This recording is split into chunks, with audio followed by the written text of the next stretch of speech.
International Women's Day Mari LEINANA American University USA na Women of Substance Award PIDUNA IKAI KHUMNABA UTKHRABA Lamdam Asigi Nupi veteran Shannaroi Mari Okpagi Thouram ama PANGEI da LEIBA CHASI outdoor restaurant da Pangthokhre Innovative Artists Welfare Association I1 Sinduna Okiba Nupi veteran Shannaroi Singh adude Cricket Case Sports Manager Lamdam Chanchal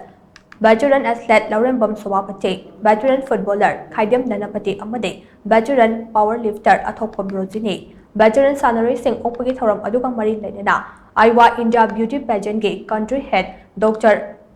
Bhomichan Khabana Hai American University USA na Lamdam Asigi Nupi veteran Shannaroi Mari da pirakleba award ase ahanba oina fangbade Shannaroi Singh asina sana khotnabagi lamda kathokpa amaga loinana hodakiba Singh adubu sakhangba oina award ase pirakpane award asigi damak Manipuragi miyoi mari punna khalakpa ase chawthok chaningai ni haina so mangna makha tana phongdokhe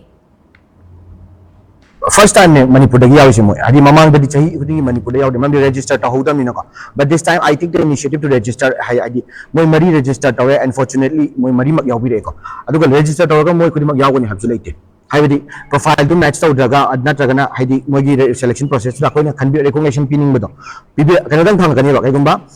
moina profile chena to daring asagi only women of substance to American University pi deba hai di mi khoi IT drawing mak phang deba mi